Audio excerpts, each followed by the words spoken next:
semua nih ngomong nih. Nanti minggu pulang ini. Oke ya, udah ya.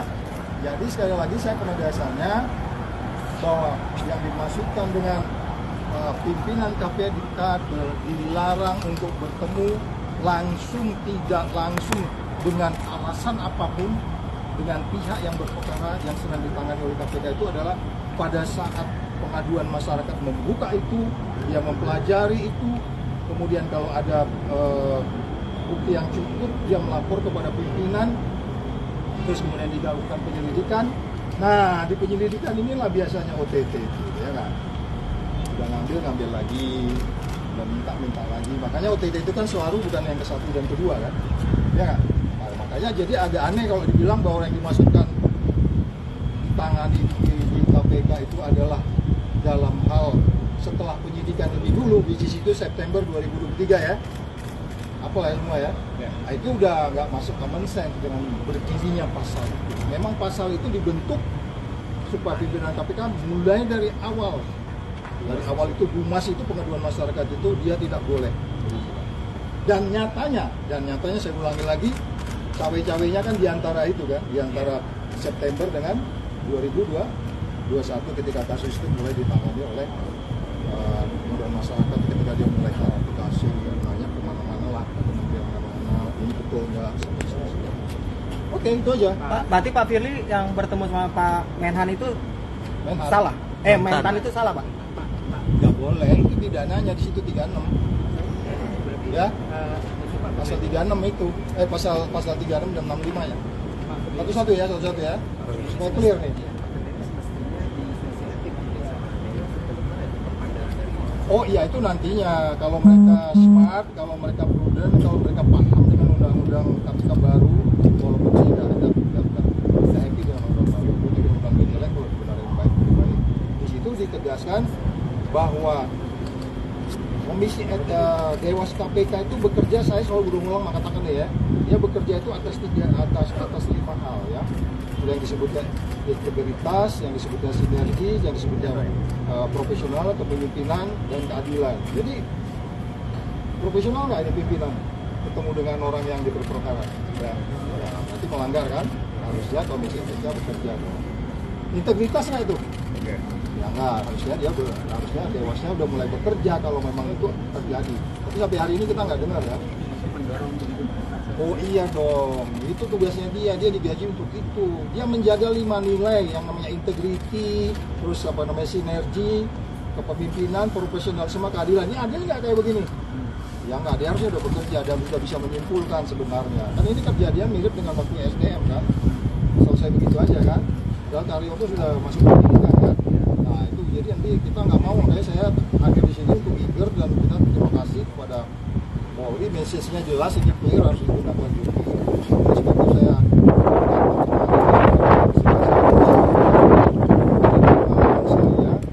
seperti apa sebenarnya di pasal 36 dan 65 itu sebenarnya yang dimaksudkan dengan dimulainya perkara yang ditangani oleh KPK.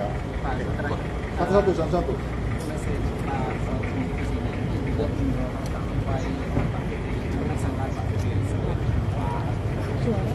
Iya, kalau gue kemarin nggak ditersangkain, gue sia-sia juga kesini gitu. Ngapain? Mending gue di rumah aja, ngomong aja malu sama media di mana-mana ya nggak. Teriak-teriak jadi nggak usah. Mau nggak? Ya kita berharap itu memang harus di follow up dan kelihatannya sinyalnya cukup kuat dari Kapolri dan timnya di sini. Kemudian itu di follow up gitu. Saya juga kan karena melihat sinyal itu makanya datang kemarin. Pak, konfirmasi sama penyidik tadi, artinya sinyal itu sama. Oh enggak, mereka nggak bilang itu independen. Tapi saya melihat dari poin pertanyaan itu, yang hampir 15 pertanyaan itu, saya menyimpulkan that they are very serious. Oke, Pak Saud, kan tadi Pak Saud bilang kalau Pak Firly kemungkinan besar pamit sama pimpinan lainnya dan juga KPK bekerja secara kolektif kolegial. Apakah bisa dijerat juga Pak para pimpinan lainnya? Saya pikir kan ini kan mereka nggak bertemu kan disebutkan di pasal itu kan pimpinan dilarang bertemu dengan pihak yang berperkara kan gitu kan, ya mereka nggak dapat, tapi mungkin tanggung jawab moralnya karena gini, kolektif kolegial kalau zaman kita dulu tuh kita mau ke daerah kemana aja, kadang-kadang mau makan ke restoran aja beritahu pimpinan lain karena berjalannya pimpinan KPK keluar tuh punya risiko Ya enggak, di tengah jalan saya ketemu orang yang berperkara, atau di tengah jalan saya ketemu orang yang apa namanya itu punya niat macam-macam, megang pundak saya begini, cewek cakep, pacarnya Pak Saud, bisa jadi kayak begitu kan. Makanya kita harus selalu hati-hati. Itulah yang disebutnya pimpinan KPK itu kalau memang nggak mau ya nggak usah, karena memang dia sangat strength. Kan saya selalu bilang, ada pakai baju batik lengan pendek aja ditegur oleh inspektorat, karena ketentuannya batik lengan panjang. Jadi itu banyak peraturan. Jadi kalau nggak mau seketat itu ya nggak usah jadi pimpinan KPK. Gitu. Berarti pimpinan KPK yang lain juga seharusnya kalau bermoral lebih baik mundur gitu Pak? Nggak sampai seperti itu, tapi nanti kita lihat bagaimana sebenarnya kita lihat Dewas ini bekerja. Mekanisme kolektif kolegialnya bekerja nggak mereka, atau mereka masih paham nggak yang namanya kolektif kolegial 5 pimpinan itu adalah nggak ada yang satu mengatur di atas yang lain. Jadi kalau kamu tanya mereka mundur, ya saya rekomendasikan mundur juga, karena mereka nggak bertanggung jawab, karena kamu harus check and balance satu sama lain. Kamu ngecek temen kamu, saya ngecek orang lain, yang lain ngecek saya, begitu. Jadi jalan nggak mekanisme itu?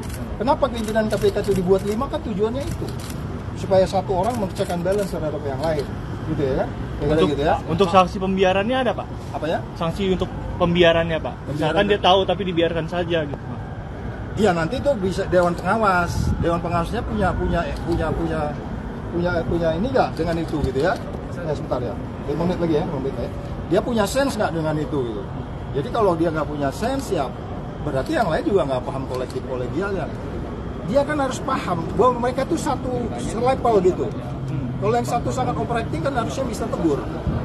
Karena secara keseluruhan kan nama KPK, pimpinan. Kan begitu ya, kayak gitu ya. 3 menit lagi. Kemarin Polda ini menyurati KPK untuk meminta supervisi terkait penanganan kasus ini. Bagaimana pandangan Pak? Ya, seperti tadi saya ditanya itu kan detail-detail selama saya 4 tahun itu mengerjakan bisnis proses itu seperti apa. Mulai dari pengaduan sampai kemudian eksekusi di belakang sini. Nah kalau nanti mereka mau ajak, itu lebih bagus. Dan saya nggak tahu tapi personnya siapa dari sana yang bisa kemudian meyakinkan bisnis proses yang dilakukan itu adalah sesuatu yang sudah menyimpang dari nilai-nilai yang selama ini diketahui. Jadi itu bagus. Kalau mereka diajak ya silakan. Saya pikir. Harus orang yang Nah itu. dari tengah-tengah itu. Itulah yang untuk menjadi orang yang betul-betul bisa menjadi dirinya dengan Tuhannya ya, nggak dipengaruhi siapapun gitu loh. Itu penting ya kan, bahwa dia confidence di situ, bahwa dia bekerja, bahwa pertanggungjawaban dia kepada dirinya dan Tuhan. Dia nggak takut tekanan apapun gitu. Dan itu sebenarnya yang disebutnya di dalam KPK itu, Anda selain jujur, Anda harus berani. Jujur kalau penakut nggak perlu di KPK. Jujur, berani, peduli, mandiri, tanggung jawab, sederhana. Nah helikopter sederhana nggak? Gitu kan? Jadi banyak yang nilai sudah dilewatin. Oke ya? Pak, satu lagi Pak. Satu lagi bro. Satu lagi Pak, saya belum nih Pak. Pak, kalau Bapak Nanti kamu bilang yang ini satu lagi nih. Pak, kalau Bapak nilai Firly ini bisa jadi tersangka nggak Pak? Apa dia harus mundur dulu ya? Atau harus diberhentikan mundur? Bisa nggak sih Firly jadi tersangka sebenarnya Pak? Soalnya kan dia ketua KPK Pak. Kalau saya tadi menjelaskan di sana itu memang pasal 35 dan pasal 36 dan 65 itu memang udah nggak ada keraguan. Berada di dalam frame yang kita sebut sebagai dia memang peristiwa pidananya ada di situ pasal 36 dan 65 itu. Jadi kalau kamu tanya mundur dulu atau apa dulu itu hanya ya managerial aja lah, managerial implication aja lah, ya moral dan seterusnya. Artinya ini sinyal buat Firly bakal menjadi tersangka Pak. I have no any doubt about it. Kalau saya seperti ini nggak ragu. Tapi justru saya jadi ragu kalau ini jadi lambat. Kalau sebab itu saya kemari dan sinyal itu saya tangkap dari apa yang pesan yang dikirim oleh Kapolri. Makanya saya kemari. Kalau Bapak nilai Firly juga kapal pemerasan nggak pakai SCL? Itu luar, saya nggak masuk di situ. Pemerasan SCL saya nggak masuk di case itu. Ya, itu nanti silakan di 12E besar, kecil dan 12B besar ya. Nah, itu nanti silakan penyidik di KPK. Itu kompetensinya mereka. Oke ya? Tapi apakah sendiri mengetahui nggak Pak pertemuan Firly dengan SCL di Gor Tangki itu adalah proses terjadinya pemerasan di sana? Prosesnya? Saya sumber saya kan C3 ya, sumber gue kan sumber terbuka. Sumber C3, tapi kan itu dikonfirmasi sumber lain pertemuan itu ada. Dan jadi menarik ketika terjadi bantah membantah kan. Nggak saya tuh nggak ada ketemu. Begitu ada fotonya, ketemu tidak bahas itu kan jadi menarik untuk di dalam itu. Oke ya? Oke. Bapak bagaimana melihat kasus ini? Bagaimana kredibilitas KPK sendiri? Apakah degradasi? dari kasus ini? Oh, dia dengan nanya kayak gini sebenarnya udah bisa tahu jawabannya dia. Tapi perlu menurut kamu gimana? Statement Bapak aja. Menurut Oh, narasumbernya harus ngomong gitu. Iya dong. Bisa aja. Lu udah ngenilai tiap hari.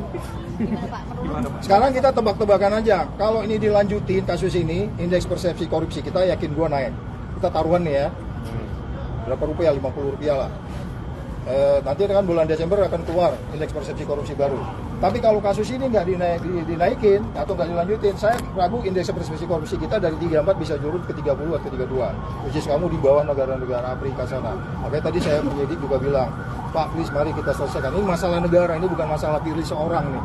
Ini masalah negara. Indeks persepsi korupsi kita dinilai orang-orang luar. Ini serius nggak sih? Come on, man. Ini pimpinan pemberantasan korupsi loh. Bukan lagi penyidiknya gitu. Jadi very serius ya. Oke ya, cukup ya.